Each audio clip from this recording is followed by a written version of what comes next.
So you don't charm the devil with your rock and roll, Lord knows that country music's gonna save your soul. The devil finds his groove in them rhythm and blues that sound. It's gonna get you sun in the air. Welcome back to the Speakeasy. I'm Souther Teague. And I'm Greg Benson, and we have some breaking news. That's us, the Speakeasy. We're always your source of breaking booze news. So this is news that actually broke right after we finished taping last week, which means that by the time this reaches your ears, this is 10-day-old news. This news is broken. No one's going to listen to a show about last week's news. Well, they're going to listen to our fresh takes about last week's news because this is the What's that John Oliver show called? What's up? What's that John Oliver show called? Oh yeah, exactly. This is this is even better. This is the previous week before last week today with Greg and Souther. That's what this is. Anyway, the news now that we've gotten the listener all hot and bothered about what exactly we're talking about is I'm going to quote from what's actually a pretty good write-up from Food and Wine about this whole thing, and we'll link it in the show notes too. There is a class action lawsuit against Diageo, a company that we're both very good at spelling. Yeah, we are. Alleging that their tequilas, specifically Don Julio and Casamigos, are not 100% Blue Weber agave as advertised. Oh, no. I know. Quoting here from Food and Wine, the class action complaint filed in the U.S. District Court for the Eastern District of New York alleges that, quote, an investigation of Casamigos and Don Julio tequilas has shown that they consist of significant concentrations of cane or other types of alcohol rather than pure tequila. Now, as I was reading this piece, because obviously I'm an agave head, this is near and dear to me. As I was reading this, the one thought that kept coming to mind for me was, what would Lou Bank say about this? And what he would probably say is, well, the problem isn't so much. Also, sorry about this impression, Lou, but also since imitation is the highest form of flattery, you're welcome. The problem isn't even so much about the additives. The problem is the monoculture around the Blue Weber agave that people are using to create this tequila in the first place. You know, now I agree with this. Otherwise I wouldn't be quoting Lou in such a flattering way, but like, why is monoculture the problem? And it's the problem because you have this massive global industry that is built around not just the same plant, but clones of the same plant over and over and over again. Okay, so picture this. You're a farmer, you're in Jalisco, you open up the paper one day and you see that agave prices are skyrocketing and you think, holy shit, I'm going to make a killing. You start planting a whole bunch of agave. When it starts to pup, you plant those too. It takes 5 years to reach maturity. By the time it's old enough to harvest, everyone else has had the same brilliant idea that you have, and the price is through the floor. It's worthless. So nobody grows it anymore. Everyone goes home. They've lost a bunch of money. They plant something else. Then there's no one growing agave, and the prices go up again. So it's led to this very recurring boom and bust cycle in this plant that happens on a predictably unpredictable scale. Like, you know, the price is going to fluctuate. You just don't really know when or for how much. And businesses don't like unpredictability. They like stability. Now, I'm not saying that anyone has done any of the things that are being alleged in this lawsuit. That is not for me to say. What I am saying is that in an industry that is based around one plant that is notoriously mercurial for the price it can fetch at market, I could see why that would incentivize companies to build in some fail safes that would allow them to put out a consistent product at a consistent price year over year over year. Not saying anyone did it, saying that there is an incentive structure that would lead people to do that. It's kind of like monoculture is the original sin of the tequila industry, in the way that, like, you can say to someone that slavery is kind of like the cause of all social problems in the United States. It's a wild oversimplification, so much so that it's almost not true. And yet all of our problems do kind of lead back to that. Like, pretty much everything that's wrong with America kind of started there. It's the same thing with the monoculture in tequila. it's a wild oversimplification to say that everything that's wrong with the tequila industry can be traced back to the fact that it's one plant over and over and over again. And yet it's kind of true. Yeah. I But mean, I'm not as deep into the agave world as you are, and I do understand the monoculture issues that are going on and how they affect poorly both the land, the plants, and the communities. I understand all of that, but what you started this conversation off with is this lawsuit. I'm just curious, like how this is going to go down and who's at fault here. Is it the CRT that's the issue? Is it Diageo that's the issue? Is it just bad practices all around? Is there some shady dealings going on, some bribery? Like I think the breaking news is if there's a lawsuit. The news will be what the lawsuit reveals. exactly, exactly. And we're not lawyers here. I think anyone who listens to the show, even for like the last 30 seconds, can tell that. So we're not taking sides. We're not trying to say who's at fault. We have no idea. All of this is just allegations, and everyone is involved is going to have their day in court. Mm-hmm. But I do think that it harkens back to the problems that are created when you have this massive, massive, massive industry relying on not just the same plant species, but basically The same plant Yeah, it's over bananas, and like over and literally, over again. right? We only eat the one banana now, right? And if the one banana has a problem, we're out of bananas, Exactly. and that's bananas. And speaking of bananas, what about oranges? I don't know. What about, yeah, exactly. There They're seems to all be an part of orange this tie. complete breakfast. Yeah, There seems to be exactly. an orange tie coming up here. There is a tie into oranges. Well, speaking of all of these fruits and other delicious things that we like, someone who makes delicious things at his bar in Midtown, we have Jonathan Adler joining us. He is the brains behind Shinji's, which actually just got a nod at 50 Best. So first of all, welcome, and second of all, congratulations, Jonathan. It's great to have you here. Yeah. Pleasure to be here. Thank you. And yeah, excited to speak with you this afternoon. I'm especially stoked because I talk to a lot of people. We talk to a lot of people on this show from all over the world, and as much as I love chatting with people about their bars in, Melbourne, Australia, or Reykjavik, or, we had the guys from Hero on in Nairobi a little while ago. Great conversation. I've never been to Nairobi, and I can't exactly bop over there and try it. I did get the chance to bop over to Shinji's and try it the other day, and I had a lovely time. I went with Matt Levy of the Covert Cocktail Club, friend of the pod here. Hung out with Bobby for a while, who is a real master of her craft, took amazing care of us, had some delightful drinks, had some, a little bit of a snack, had some bites to eat. I was getting ready to head out.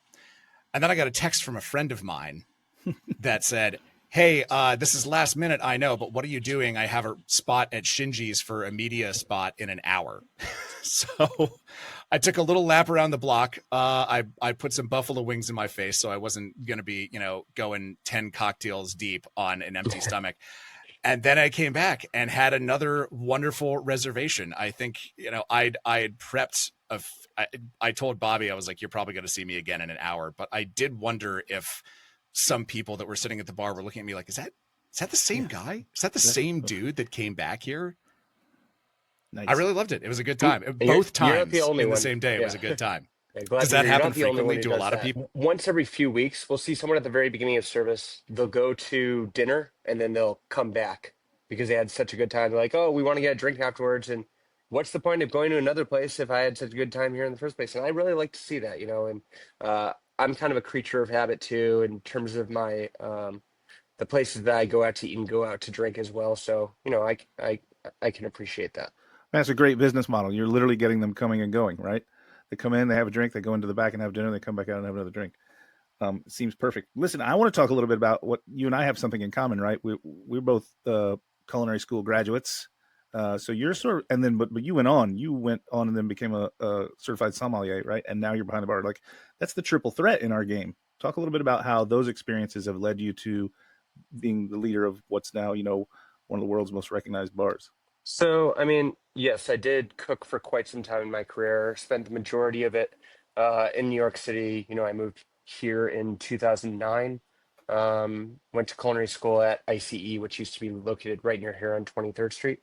I did Mm-hmm. work in several kitchens over here. And then my career really changed when I moved to San Francisco and worked at a restaurant called Cezanne. which was 2 Michelin stars at the Yeah. time. The year that I was there, we went from 2 to 3 stars. Really opened my eyes to what hard work actually means. There's a difference between saying like I work really hard at my job and being pushed to your limits. Um, it's nothing you really see in the industry today. We're talking over 10 years ago, when I think we all can agree the industry was a very different time. Uh, Business Hmm. practices, labor practices weren't ideal. And that's not what I would recommend to anyone, owning a Yeah. restaurant or a bar these days. You can't treat your employees with disrespect, but at the same time, I wouldn't be in the place where I am today without that appreciation for hard work. So Yes, the this other thing strange that double-edged really sword, brought, right? Like, yeah. yeah, I mean, it's like if you look at any people working in or performing at the highest level, like especially athletes, right? They're truly pushed to the brink, by their coaches, by their teammates, and all that. And if you got an inside look, like inside baseball, and like what's going on behind the scenes, most people would probably be horrified. But at the same time, there's a great appreciation for professional sports and movies, music, all these things where the people performing at the highest levels are, you know, getting pushed this hard. But the other thing that I really appreciated when I was working at Cezanne was that the restaurant, the kitchen itself was an open kitchen, meaning it was in the actual dining room. So it was the first time working that hard that I also got to directly see the guest interaction, the guest appreciation for what I was doing. And it Hmm. also showed me that people had a genuine curiosity about all the hard work that I was putting in. I think you can agree with me, Souther, that one of the worst parts of being a cook is if you're curious and you're creative, it doesn't really suit you very well being a cook because to be a cook in a professional kitchen, your job is to really just do the same task over and over the most efficiently way possible, without saying a word, without lifting your head up, without questioning anything. And yes, you get very good at your job, but at the same time, there's not much room for growth when it comes to a curiosity for things. So I did eventually open my own restaurant where I'm from in Massachusetts.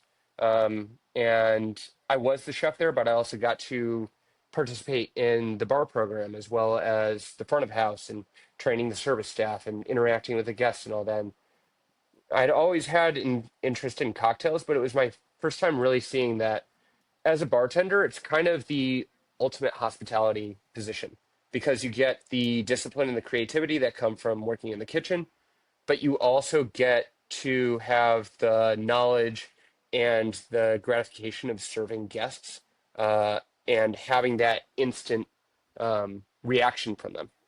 There's not really many other professions where you can create something and then from the point of inception to the point of kind of having it be received, that you get to see it every single step of the way. And also with, bartending from a behind the scenes standpoint, a managerial standpoint, it's a lot more of a balance, in terms of managing finances and managing personalities and staff and owners' expectations and all of those things. So um, I truly believe that all of these different experiences I've had have really been beneficial to me being in the position that I am. Yeah, of course, and I wholeheartedly agree with the notion that, as you said, when I'm behind the bar, I'm part of the process from beginning to end, and I'm also part of the process to the level that the guest wants. Right? If they want me to tell them where this vermouth came from and how vermouth is made, or what is vermouth, I'll give all that information freely. But if they want me to drop the drink and walk away, I drop the drink and walk away. Right? You have to read the guest and understand that as well. You then went on to get certified at the Court of Master Sommeliers. I don't know. I saw in the notes. Talk a little bit about like what was the impetus for that, other than just broadening and deepening your knowledge base. Like, again, I jokingly said triple threat at the top. Like, why do you want to pack all of that into one package? So after I owned my own restaurant, it didn't work out too well. I was about 28 years old at the time, and the partners I had, I didn't know as well as I should have. There wasn't enough money put into marketing and the things that really drive business in those first few years. Um, so I had the opportunity to come onto the team of the restaurant that had just opened up in Sonoma County called Single Thread. I'd worked with a couple of people that were on the front of house team from both Cezanne as well as Contra, where I worked at in Manhattan. So when I first got there, what I quickly realized was I was kind of overcooking, which was unfortunate because I just started on this amazing team that, at the time had zero Michelin stars, but quickly got three Michelin stars. Um, but I also saw there to be an opportunity there. And I had a discussion with both the chef de cuisine as well as the front of house team, general manager, beverage director, all of that, letting them know, that I was interested in joining the beverage team. They also had a non-alcoholic program at the time, which this was back in 2017. Non-alcoholic programs weren't really a thing back then, um, especially in terms of pairings for high-end fine dining restaurants. So I kind of saw that as an opportunity to, you know, make the jump from back of house to front of house. A lot of people do it very slowly, but this was kind of an extreme case. So over a period of about 6 months, I would literally, it was like training for a marathon. I would wake up at 6 in the morning every day, go for a run, go to the gym, be back at my apartment at 8 a.m. And then for 4 hours straight, I would study wine. Then I would go to work at noon. I'd get off at about midnight. And then I would do tastings with the Psalms. And then I'd come back home and I'd study for another hour. And I did that for about 6 months straight. And then I, Hmm. um, took my certified sommelier exam, and I was lucky to be one of 10 people out of the 50 people in the class that took the exam to pass. And, I was granted access onto the beverage team at a three Michelin star restaurant. And, that really changed my reality in a lot of ways. First of all, because I was immediately making at least twice as much money as I was before. And I was also around a lot of people that were curious and interested and constantly talking about their craft and what they were doing on a daily basis rather than just performing tasks. Um, and what I quickly realized from being a sommelier was that the biggest part of your job is to understand how to download extremely complex information and then be able to weave it into an experience for a guest in a way that they can easily understand. And just like you said, Souther, before, you quickly understand how to read the guest and read the room and understand when it's time to bring out all the little details that you're curious about and when it's time to just kind of turn on that charm and professionalism and be as hospitable and kind and welcoming as possible. Um, and, I think it's kind of instrumental in what we do in terms of being hospitality professionals to be able to understand how to be hospitable, both with the things that we're interested in, but being able to intertwine that with the things that the guests are joining you for what their interests are. Well, Shinji's is a pretty high concept spot, and I want to get into, you busted your ass and became an amazing chef cook. You use the word cook. I'm going to use the word chef because of, that's what the tire people say. Um, then you became a sommelier, and then you decided to open a cocktail bar and you decided, like, you know what, I'm going to go in a completely different direction. And I want to hear that origin story. But before we do that, because this is a spot that you've built here where I'm sure you get a mix of people who want to go into the deep, deep, deep, deep dives of like how you make all of the stuff behind the bar, and people who just probably pop in or like, hey, can I have a seat? Or just, heard this was a good spot and made a reservation and just kind of want to, have a drink and then turn back and have a conversation with their date. What is the percentage of that? Like, what would you say the split is between, as you were saying, the people that want to do those deep dives and the people that just kind of want you to be like, here you go, folks, have a good night? Well, it's quite interesting, that there's a large demographic of people. Um, it's not just the guests who are on first dates or second dates or what have you and are really focused on their conversation that don't necessarily want that information. There is a large sector of people who are cocktail enthusiasts that do not want interactions. And it's actually a Hmm. very specific demographic of people. It's young Asian college students, between the ages of like 22 to 24. Um, and it's a bizarre phenomenon. There's this social media app called Little Red Book. And the only reason I say this is this happens multiple times on a nightly basis. They'll come in, they'll pull out this app and show you on the phone the pictures that other people have posted of the drinks, and then they'll ask you to bring those over. They don't want you to talk about it anyway, and they're just sitting there taking pictures, enjoying their drinks, taking off as many boxes as they can. And they're great guests in terms of I guess their intrigue and interest in being here. Um, but it's counterintuitive to what people picture in their mind in terms of cocktail enthusiasts, if that makes sense. Yeah, it's a bit of cocktail tourism. People just want to come in and get the thing and tick it off the box and say, I went to Shinji's and I had the orange or whatever, right? And they're fine. Like they come through the bars, they want to get the Atomaro Sazerac, they want to get the Sharpie mustache in the flask. I get it. It's all good. The money's still good. But they seem a little bit more less invested in what the product is and more invested in what the experience is, which that's great too. That's part of hospitality, right? Experience. Um, so let's talk a little bit about that. Like, let's talk about how you use the word intertwine. I love it. How you intertwine all of these pretty radical and cool techniques, both both visually and of course flavor wise. But then the bar is quite a hospitable place. I've been to Shinji's twice, and both times I've had an amazing time. So talk about how you really design the menu, and the current menu just changed, so you can talk about that too.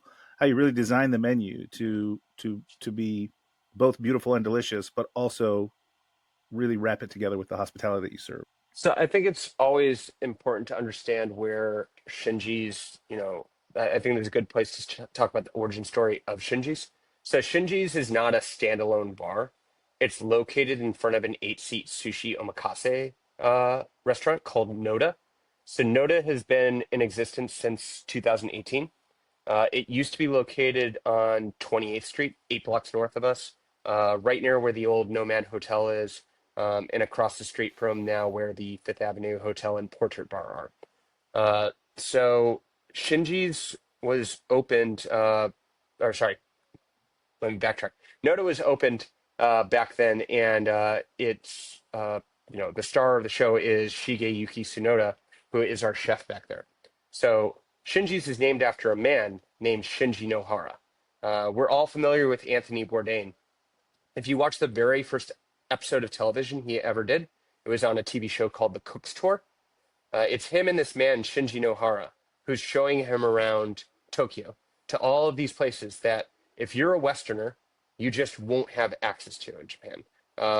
If Hmm. you've never been to Japan or specifically Tokyo before, there's a lot of specific, rules that are kind of in place in Japanese culture that tourists just wouldn't necessarily understand. And the Japanese just don't have patience for them to try and understand.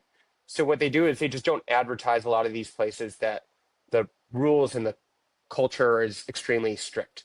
Um, but Anthony Bourdain wanted to see these places. So Shinji, who at the time was a food journalist, showed him around to these different places. And a lot of chefs saw that episode and they got in touch with Shinji for him to be able to show them these places as well.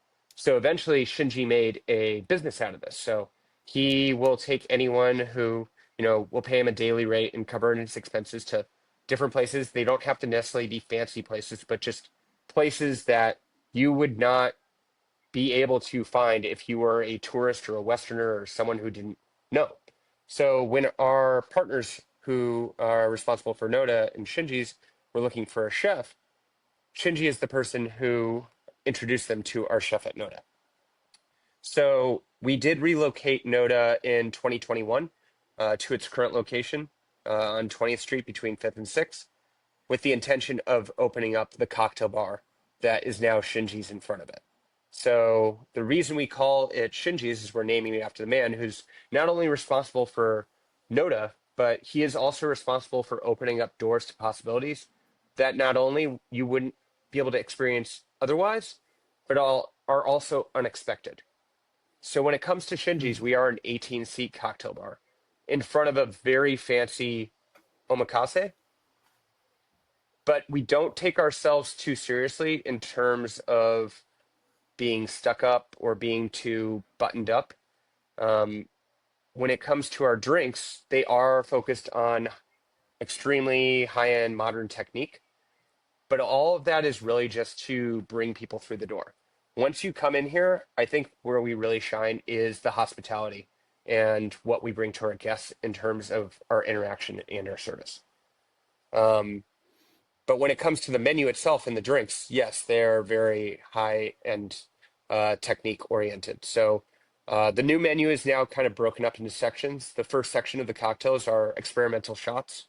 So one of those is a drink that has always been on the menu since we opened. It's called the hot cold toddy. So this drink is Mhm. modeled after a dish that is served at the three Michelin star restaurant in England called the Fat Duck. There it is served as a tea course, an intermezzo between savory and sweet courses, where your tongue is bifurcated, one half hot and the other half cold at the same time. So the person who was responsible for helping develop this is Kyle Connaughton, who is the chef and owner of Single Thread. So when I took over the non-alcoholic beverage program at Single Thread, I told Kyle I want to do, the hot cold tea for the the beverage pairing to do the same thing where it's, an intermezzo between the savory and sweet dishes. And he said, okay, well, I've got the book for the Fat Duck cookbook upstairs. Why don't you read it and you can figure it out? So I did it, and I told him, oh, well, this didn't work at all. He's like, well, the ratios are off on it. They don't want people to exactly replicate. So you're going to have to figure it out for yourself. So it took Mhm. about 3 months of trial and error. And then eventually I figured it out. And then when it came time to, do the beverage program at Shinji's, I was like, this would be really cool if we applied alcohol to it. But when you do that, you have to really change a lot of the ratios once again because you're dealing with alcohol, which really messes things up when it comes to hydrocolloids and Brix levels and everything. But eventually we developed into the hot cold toddy, and it's consistently the highest selling item on the menu. It's really a great introduction I've to had it. what we It's do. fascinating. Anyone who gets it, it's a great kind of notion that this isn't just your average cocktail bar. This isn't just your average experience. But once and again, not just because of what's inside the glass, but because of everything that's going on around you while you're here in this room.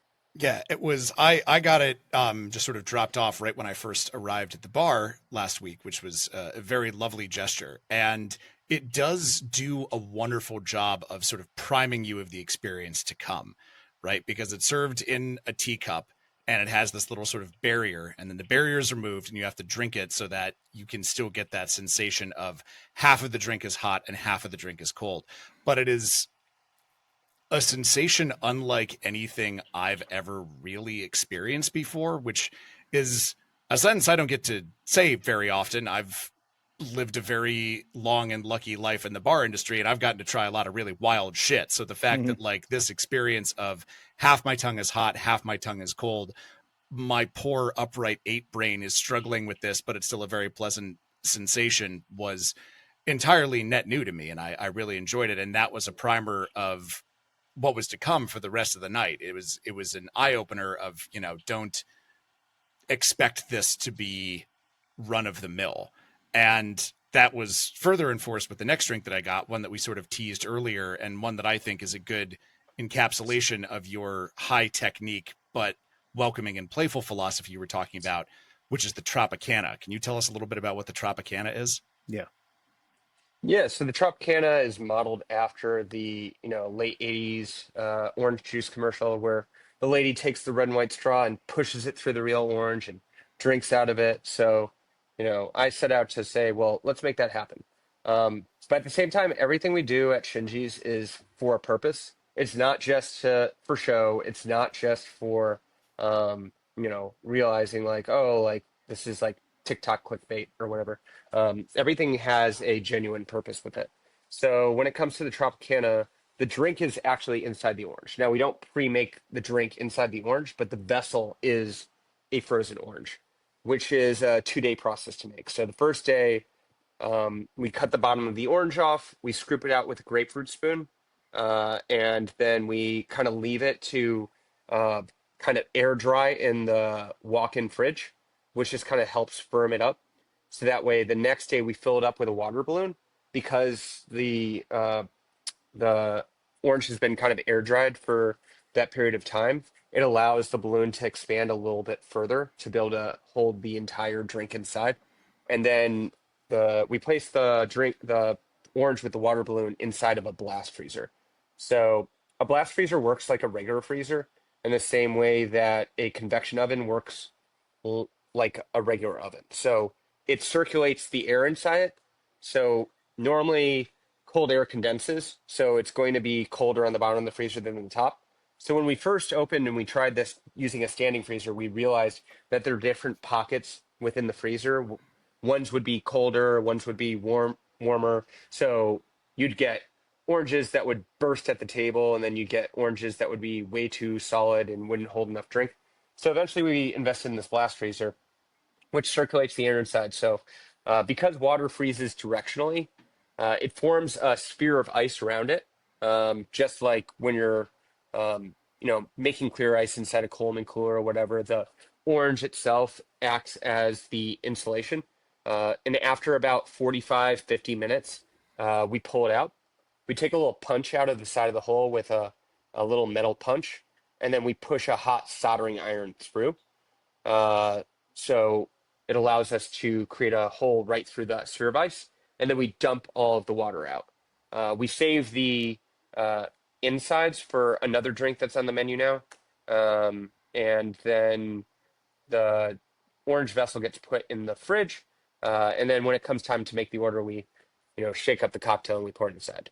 The cocktail itself, the challenge of that was to have it reminiscent of what you would think the orange tasted like. So like you being able to stick a straw through an orange and taste it. It's not as simple as just pouring, alcohol with orange juice, because a screwdriver is kind of a very unbalanced drink. And the other interesting thing is that you had to like kind of play with the texture of all of the spirits and the alcohol and stuff because you wanted it to kind of be reminiscent of pulpy orange juice at the same time. So it took a lot of experimentation, but the flavor profile that we landed on was kind of orange creamsicle, like a Flintstones push pop or something. And then we added a little bit of a note of thyme in there as well, just because that tertiary note, you have orange and vanilla as like primary and secondary notes, and then you need a little bit of a tertiary note just to keep you coming back and saying, oh, there's something that I can't quite put my finger on, and it intrigues you. But at the end of the day, yes, it's beautiful, but the best thing about it is no one wants to drink warm orange juice. So because the drink is inside the orange, it won't dilute the drink, but at the same time, it's keeping it cold for the entirety of the experience of drinking it. And it looks beautiful too. It's served in kind of like a So whimsical and fun. Yeah. It's literally just a orange with two very nice green leaves and then the red and white striped straw that anyone who is an 80s or 90s kid is you're conjuring this up in your mind. For all the Zoomers out there listening to this, I don't know, Google it, but it really is a whimsical looking thing. But this brings me to a big question that I wanted to ask you because, clearly this is not an easy drink to make. This is a lot of work, and it is not unique on your menu. We've talked about two of them. There were, forgive me if I'm getting the number wrong, it was close to 20 drinks on your menu, correct? Yeah, we've got 24 drinks on our menu right now. Yeah, and all of them seem very high technique, very labor intensive, very molecular mixology. And I wonder if that is a trend that is maybe part of a bygone era. Like I remember the first time I went to the aviary, it was the 2010s. The economy was doing great. We were all patting ourselves on the back for electing Barack Obama twice. Like, it was a time where we could indulge in these things that were just the peak of visual and culinary craft that clearly took a really, really long time and were labor intensive, and that you could never, ever, ever, ever just whip up in your kitchen by yourself. And now a lot of the conversations that we're having, because we're in a very, I think, different time with different vibes, a lot of the conversations we're having on this show are about, well, how do we make these bars into welcoming spaces? And a $30 cocktail says a lot of things, but it doesn't necessarily say, hey, you come on in off the street, have a drink. And so I'm wondering, I'm not against this idea. Obviously, I went in, I had a lovely time, and I'm already looking forward to going back. But I am wondering, why open a molecular mixology bar now? What you think the market is for it, and whether you feel like you're moving on from some of those trends that I mentioned in the aviary and those molecular mixology bars of a bygone era. If you're doing something that is different and is of this moment and is more kind of, hey, come on in, have a seat, we'll make you a drink. So what I would say is there's a big difference, I think, between those places like the area that you spoke of. I think you could group existing conditions to a certain extent in there as well, Poker and where Dax, Bar Contra, yeah, yeah, where a lot all of the what's Arnold led going spots. yeah, where a lot of what's going on there is a lot of it is look how impressive I am versus let's make sure that you have an amazing time. We have regulars that come in here that I have never spoken to once about all the techniques that go into the drinks and whatnot. The reason they keep coming back is because of the amazing experience. Now, when it comes Right. to Shinji's, it is a very small space, 18 seats, right? And we made it that way because we are in front of a very small, intimate omakase. It wouldn't make any sense to make this a party bar, a volume bar, or anything. So, you know, at a certain point, you need to make sure that the business makes financial sense. So we can't be serving $20 cocktails to an 18-seat bar. The bar would close down immediately. So we have to be serving things at a higher price point because there's a higher premium for the real estate within the space. To justify that, we need to be giving something extra to the guest. And that is why I needed to make sure that we were putting as much attention and detail into the cocktails as possible. I could have done that by buying extremely expensive glassware. Our glasses aren't cheap, but they're not the most expensive glasses out there. I could have done that by, just throwing caviar on top of every single piece of food. But that doesn't do the guests service who want to come in and they want to try delicious drinks. I need to make sure that this is a financially viable place, but also at the same time, it's catering to people who want to experience what we have to offer. Now, when it comes to the drinks themselves, the way that they're constructed, I'm just doing things based off of my background and what I feel comfortable doing. I just as much as I enjoy classic cocktails, which is what I normally order when I go out to eat, and drink. If I was in a different space, a bigger venue with more seats, I probably would lean into the classics more. It just doesn't make sense when it comes to this space itself. But the thing that I think that really speaks volumes about Shinji's is that people come in, they talk about the cocktails, they talk about the food, but the thing that they talk about the most is the team and the warm service that we have. And it's really easy to get people to rally behind having amazing hospitality and learning those skills when they're just as dedicated to the craft of making the cocktails themselves. When they're spending hours making the different infusions and garnishes and batches and all the things that go into making each drink, there's a sense of pride that's within that. So when they go to actually serve the guest, even if the guest isn't interested in it, they're going to be excited about being here and about doing what they're doing on a daily basis. Yeah, I can totally understand that. I was on the opening team at Booker and Dax, and I get all of that. And I was a chef as well, so bringing those techniques to the front of the house are a lot of fun, and they do generate a lot of curiosity. My curiosity comes right away when you say we had to buy a blast freezer just for this one drink. How many of those drinks did you have to sell to justify purchasing a blast freezer? You know what I Well, mean? at the How same many how time, many of those Tropicanas had to go out the door? we don't use an ice machine anymore because we have a blast freezer. So what we're able to do is we fill up fish tubs. If you're familiar with fish tubs, they're like you know 2 by 1 foot plastic tubs up with water, and within 1 hour we have solid blocks of ice that we can just chip down.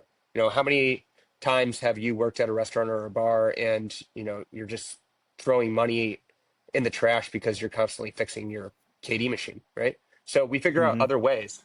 You know, yes, the blast freezer was super expensive because all of our drinks are pre-batched and take very little time. We squeeze all of our citrus fresh to order, so there's no waste of citrus at the end of the night Great. either. We know exactly how much we're going to squeeze. So yes, there was a lot of there was a big cost when we came to opening things, but we're extremely sustainable in terms of our finances, in terms of the production of the actual cocktails, and on service from a day-to-day basis as well. Yeah, I love that. I love that approach to like trimming down maybe equipment and maintenance costs, but at the same time, and I know, and obviously I run a very small bar myself. Like I know how like that contributes to punching down the bottom line, but it seems to me, there's still some balance that has to be struck when you know that the techniques that are going into this are labor intensive, right? And that you can't escape, right? It's still going to take a lot of man hours to make these things happen. And 24 drinks on a cocktail menu that only seats at a cocktail bar that only seats 18, right? Seems like it's just got to be a lot to juggle. Yeah, I mean, I've figured out ways to trim down on labor as well.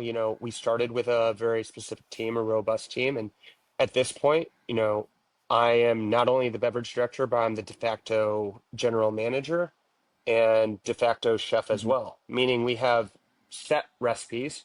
I do all of the ordering.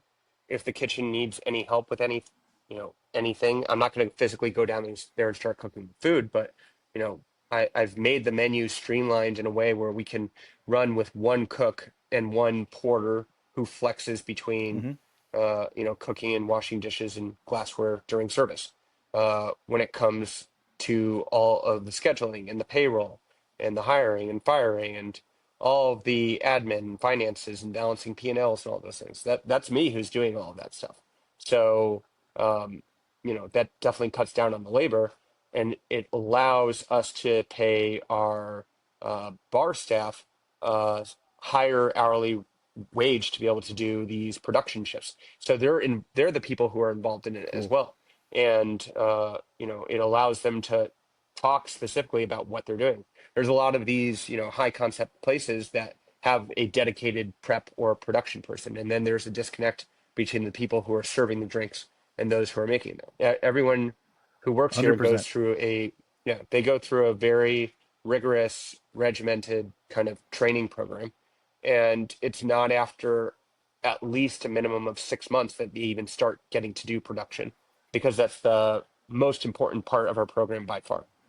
Yeah, and I love for me personally, like and I think Souther and I are both grooving on this as people who know the industry and can kind of see the way the sausage is made. Like noticing all of this stuff, noticing, Bobby explained to me, like, well, we don't have an ice machine because we have all of these other ways of, cooling and chilling and freezing the things that need to be cooled and chilled and frozen.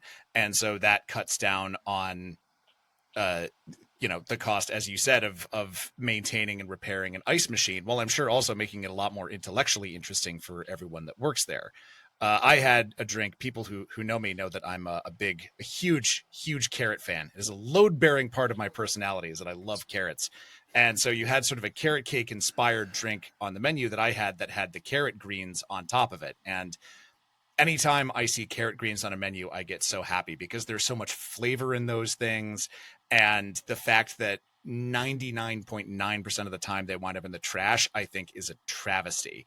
So I, as someone who is in the industry can see all of the ways that this is, saving money by being inventive, by coming up with new ways to do it.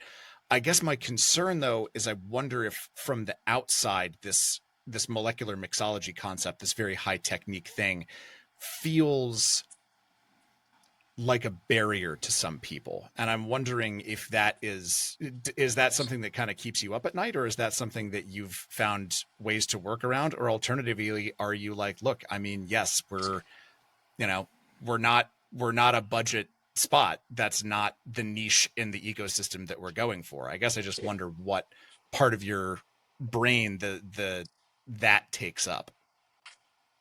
I mean, I think you're absolutely correct there. We aren't part of that niche. We're located in front of an 8-seat sushi counter that is $400 Hmm. per person. I think it would be Yeah, absolutely bizarre if we were doing anything but a high-end spot. I know that at 11 Madison Park, for instance, they just opened up Clemente Bar.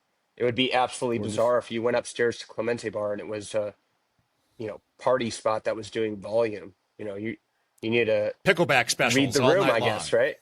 Yeah, you need to Yeah, read the room, and exactly. that this is what it makes sense if, especially since our guests for Noda walk through Shinji's to get to their seating at Noda. It has to be a cohesive space. Of course. Yeah, of course. I think a quick way to like sum it up is, there's a seat in the pantheon for everything and everyone, right? We can talk about this over a fish dinner. We can go to Noda or we can go to McDonald's. They both serve fish, Mm-hmm. right? So like the comparison is like everything belongs. It's just what are we buying into tonight, right? I I love the concept and I love what you're doing there, and um, I'm excited to come and check out the new menu. Talk You want to talk a little bit about like maybe some of the techniques that you're involving on the new menu, or maybe even specifically some of the drinks? Yeah, definitely. It's very exciting. We just launched it last night. Extremely great reception. We had a lot of friends from the industry come in to try things out. One of the really cool new drinks that we have is this shot. It's an M&M shot, but it's a frozen M&M shot. So, that was a big thing for me. A big thing for me always is try and figure out something that most people would think is impossible, and then make it possible. So on the first menu, we had our 5 second Ramos gin fizz, a Ramos gin fizz with a 5 second shake, which you can still get. So this one was, how do we take alcohol and we freeze it so people can take like a frozen shot? So it's a split base of Maro Montenegro and Derumbe's San Luis Potosi mezcal. It's amazing Salmiana mezcal. And then we take the orange innards from the Tropcanas and we grill them off until they're charred on the outside, and we juice it. So we mix all three of those components together, and then we stabilize it with something that's called guar gum and capicaraginin. They're typically used as sorbet stabilizers, but Mhm. essentially they thicken and lower the bricks of the medium, so it allows you to freeze them. Um, we put them into these canisters. They're called Paco Jets canisters, typically used to make ice cream. Freeze them solid, and then put it into a machine with blades that kind of process it down and make it smooth. Put that mixture into a piping bag, and then we pipe it into these molds that are silicone molds stamped with the word Shinji's on it. We place that into the blast freezer, and then after about 10 minutes, pop them out, keep them in containers, transfer them to our service freezer, which is at a lower temperature. Um, so when you get it in front of you, it's just like a little brick, a little orange brick, but you taste it and you actually get like the ethanol on your palate. It's like a little bit boozier than, a slushy drink or something, but it's that frozen texture. And, it's another thing where people are like, whoa, like I'd never thought I could experience something like this before. And low entry, point in terms of cost. It's $10 for a shot. I think that's about what the going rate for a shot is now in New York City. So it's a great way to start or end your experience, and lean into the, I guess, technique side of things, but not be too over people's heads with it, and still be fun with it as well. I mean, it sounds like a lot of fun. The menu just launched last night, so I guess Greg, you didn't get to try that one. No, they that literally I think got teased on your Instagram the day after I was in, and I was still kind of basking in the afterglow of a very lovely cocktail experience. Then I saw that and I was like, oh damn it! It's like that looks delightful. So I guess I just have to go back. I have to get 2 more friends to book 2 different seatings in the same night so I can try it. Maybe twice. Let's just you and me go. We'll book twice. You book Great. one, I'll book one. We'll just Awesome. stay. Let's do it. Yeah. Well, man, this has been a great conversation, and I, already a fan of the bar. Now even more so, and I get to hear a little bit more about what goes on behind the scenes and everything that you're doing up there, and just this sort of dedication that you've put in, to be that triple threat that I talked about before: a chef, a somm, and now a bartender. So it just means I'm gonna have to come up to Shinji's soon. This is the opportunity you've got right now to maybe do a little plugging. How can people follow along with your shenanigans at Shinji's? So you can follow me at John Serves Drinks on Instagram, or if you want to follow Shinji's and what we're doing there, it's Shinji's Bar or shinjisbar.com for our website. Yeah. Awesome. And do give them a follow on Instagram too, because the cocktails are, well, they're also shot by the one and only Joanna Lynn. So of course they look good, and I imagine they taste good as well. So a lot of good content on there, and a lot of good content behind your bar. So thank you so much for coming on the show and talking with us. And thank you for all the delightful drinks, man. It's been a real pleasure. My absolute pleasure. Thanks for taking the time. Awesome. Well, that is going to do it for us this week on the Speakeasy. But if that wasn't enough, if you want more from the hosts here, you can subscribe to our YouTube page. That's right. You can see what we actually look like. Individual results may vary. Yeah, my unshaven face. Since I've been to work. You've got your sort of Wolfman thing going in there, Souther. Yeah. And if you want to see how out of control Souther's beard is, you can follow us, subscribe to our YouTube page. It is youtube.com/@speakeasy.podcast. And if that still isn't enough to slake your absolutely unquenchable thirst for Damon Souther and me, you can become a regular on our Patreon. That's right. There you're going to get sponsor-free listening, bonus content, cocktail recipes from all our guests, a free cocktail kit each month from our good friends at Shaker and Spoon. And for the next month, our regulars can get free tickets to our upcoming 600th episode extravaganza live from BCB. Everyone else has to pay $2 human for tickets, but you, That's right, our beloved regulars, do not have to go through that hassle. So reserve your spot today. It's going to be at Fort Hamilton Distilling in Industry City, 12 noon on Tuesday, June 10th. We're going to have drinks. We're going to have a celebrity guest. And I just want to say, Souther, a unnamed celebrity. And it's been really fun promoting this event because every week I tell the listeners just a little bit more about it. And it seems from the outside, I think, like I'm very carefully and deliberately rationing out information in order to build intrigue. But what's actually happened is I've just planned it slightly more each time we go on air. So I have just a little bit more to say. Info, I know these seem like they're like carefully rationed out bits of information as part of a master plan, but really like I just did my job a little bit more. These aren't drops. It's real-time updates from the field. So tune in next week to see what I've gotten off my ass and done since then. Yeah. And finally, speaking of next week, I just want to quickly plug Tuesday the 20th. We've had a date change, so it's Tuesday the 20th now is our next installment of After Dark Confessions at Someday Bar on Atlantic Avenue in Brooklyn. It's confessions from strangers, and you can be one of those strangers read aloud by me and my co-host. It's all anonymous unless you win, and we're sponsored by Babeland and Widow Jane, so our prizes are actually pretty good. They don't suck. There's no recording, no TikToks, Whiskey no and sex podcasts. toys. Yeah, exactly. What else do you want? I am finally sponsored by a liquor brand and a sex shop. So really, I kind of feel like I've peaked. So come out and see what that looks like. Tuesday, May 20th, 7:30 p.m.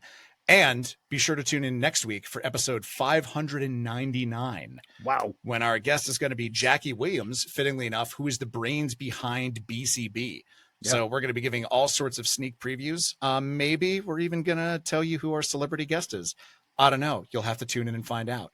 But that is going to do it for us this week. So for now, until next time, cheers, everybody. Cheers, guys. So you don't charm the devil with your rock and roll load. Knows that country music's gonna save your soul. The